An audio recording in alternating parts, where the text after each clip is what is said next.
ഒരാളാണെങ്കിൽ നീച്ചിട്ടില്ല, ഒരാളാണെങ്കിലോ കിളിച്ച് മാറ്റാൻ റെഡി ആയിരിക്കണം. പൂമോൻ്റെ വെട്ടിങ്ങാണ്. അങ്ങനെ നമ്മളെ നാണി ഇവളുണ്ട്, പുതിയപ്പള ചെക്കൻ്റെ പുതിയപ്പള.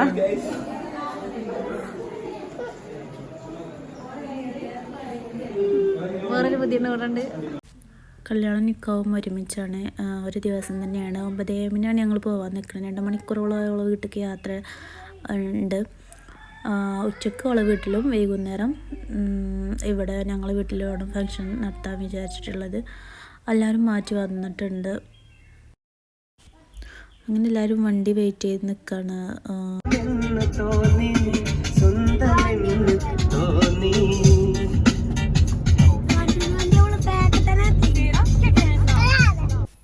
അതിനിടയിൽ ഗൈസ് നിക്കാഹ് കഴിഞ്ഞു. നമ്മളത് അറിഞ്ഞില്ല, കണ്ടതുമില്ല. അത് കഴിഞ്ഞ് ഡ്രസ്സൊക്കെ ചേഞ്ച് ചെയ്ത് സ്റ്റേജിലേക്ക് ഫോട്ടോ എടുക്കാനായിട്ട് പോവുകയാണ്. മണവാളിനിടെ ഇരിക്കണ എന്തൊക്കെയോ പറഞ്ഞാൽ അപ്പോഴും ഫ്രണ്ട്സിനെ വിട്ടിട്ടൊരു കളിയില്ല കേട്ടോ. നൈസായിട്ട് മണവാള സൈഡിൽ കൂടെ കയറിയിട്ടുണ്ട്. അതിൽക്കൂടെ നല്ല എന്നാലും മോനൊരു സ്വഭാവം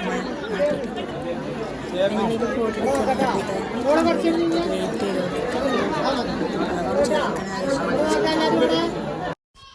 ഇത് കഴിഞ്ഞ് ഞങ്ങൾ പോകാനായിട്ട് വെയിറ്റ് ചെയ്ത് നിൽക്കണം. ഫോട്ടോസൊക്കെ എടുക്കലൊക്കെ കഴിഞ്ഞു.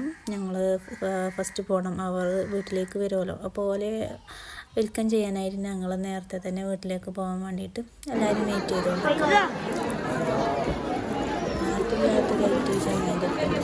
അടിച്ചു മാറ്റി കൊടുക്കണം. എന്താ ചെയ്യുന്നത് കുട്ടികളൊക്കെ നോപ്പിച്ചാനായിട്ട്. പിന്നെ മണവാട്ടി നമ്മളെ വീട്ടിലേക്ക് വരുന്ന ഒരു സീനാണ് ഗൈസ്. ചെറിയൊരു വെള്ളമൊക്കെ ഉണ്ട്. ഇനി നമുക്കൊരു കപ്പൽ കിട്ടിയാലേ കൂടെ കപ്പൽ കയറി പോരെന്നുള്ള മൈൻഡിലാണ് ഓള് ഡ്രസ്സൊക്കെ പൊക്കിക്കൊണ്ട് വരുന്നത്. അങ്ങനെ ഇമ്മയും നാത്തൂനുമാടെ കൂടി വലിച്ചു കയറ്റി ഉള്ളിക്ക് ബേസ്മീൻ ജയിലിൽ കയറ്റി റാത്താട്ടേതായിരുന്നു.